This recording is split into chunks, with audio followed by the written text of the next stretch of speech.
Video berikut ini merupakan rangkaian prosedur bagi para nakes yang merawat pasien dalam kondisi tidak sadar maupun imobilisasi dalam perawatan di rumah sakit.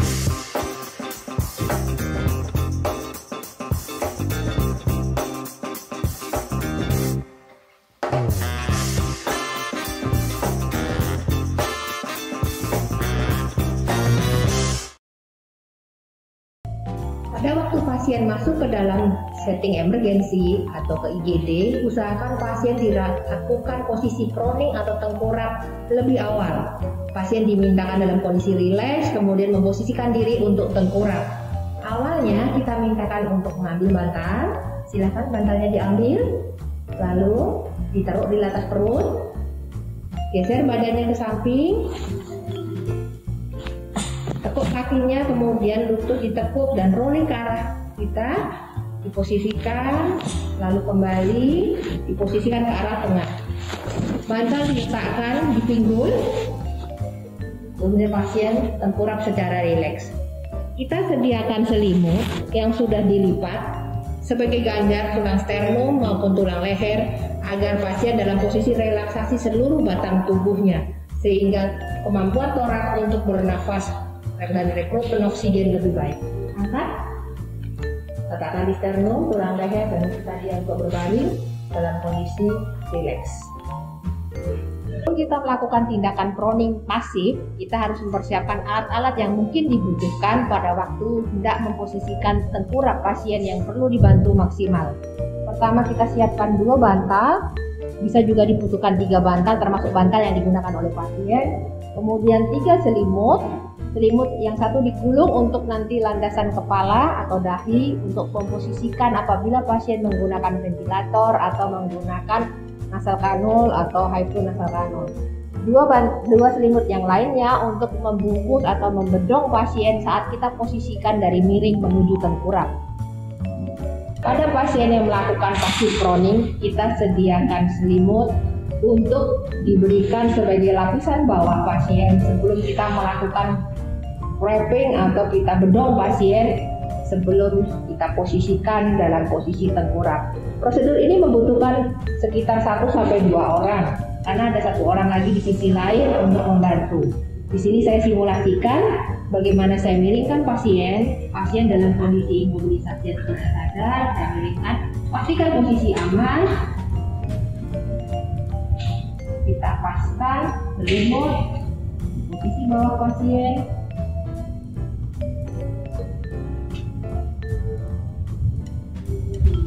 lalu kita kembalikan ke posisi aman untuk rotasi.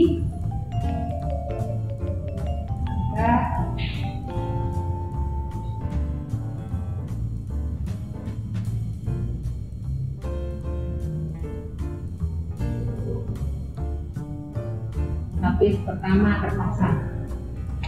Kemudian kita letakkan 2 bantal, 1 di sisi panggul, diafragma ada di atasnya, 2 diletakkan di sisi sternum. Ini untuk membantu positioning apabila pasien menggunakan banyak selang, right ventilator, dan lain-lain. Tangan pasien yang menggunakan infus bisa dikeluarkan dan diamankan. Kemudian diberikan selimut yang kedua, dibentangkan di atas selimut yang pertama, posisikan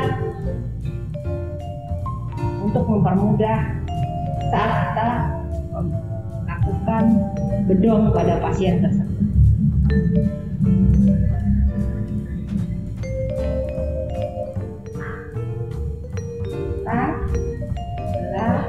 Pastikan bantal di posisi,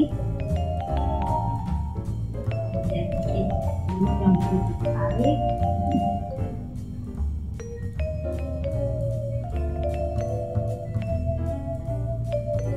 Pastikan line, pastikan monitor apakah terjadi sesuatu.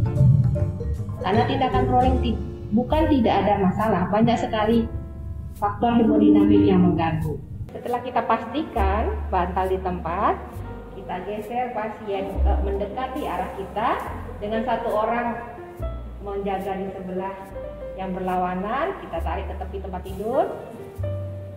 Jangan lupa saat menarik kita harus menjaga otot dari yang petugas yang menarik agar menggunakan kekuatan badan, tidak menggunakan kekuatan bahu. Setelah cukup sampai di samping, kita balikkan ke arah yang berlawanan dengan darah. Setelah ditarik, lalu kita miringkan. Pastikan bantal ada di tempatnya, lalu kita miringkan.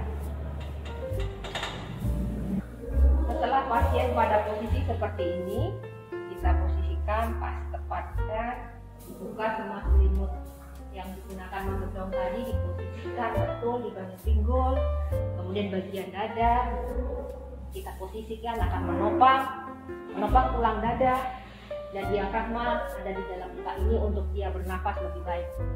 Untuk posisi leher dan kepala kita siapkan yang tadi sudah kita ada selimut yang sudah digulung, kita posisikan untuk menopang. Angkat dahinya, menopang dahi, kita letakkan. Fungsinya agar semua yang melewati sisi atas di daya kepala, baik tracheostomi, aman pada waktu pasien kita tengkurapkan. Stimulasi diafragma kita perlu berikan kepada pasien yang berbaring lama, apalagi pasien dengan ventilator. Pasien tersebut sering tidak mempunyai kendali akan diafragmanya karena dibantu 100% oleh ventilator atau sebagian besar disokong oleh ventilator. Sehingga tangan saya akan saya letakkan pada posisi diafragma, kita letakkan di iga terakhir dalam posisi seperti mendekat. Kemudian saya hanya akan mengikuti gerak nafas pasien, apalagi yang disokong oleh ventilator. Saat inspirasi saya ikuti, ekspirasi saya akan berikan tekanan. Saat inspirasi saya akan ikuti dengan tekanan ringan, kemudian ekspirasi saya akan berikan tekanan. Demikian bisa dikerjakan terus sampai dengan 5 kali atau 10 kali. Dan bisa juga dengan posisi pasien upright kita lakukan dengan reclining bed dan tangan tetap di posisi diafragma untuk memberikan stimulasi. Hanya saja gerakan pasien diposisikan pada posisi setengah duduk. Nafas kita ikuti, buang nafas kita tekan.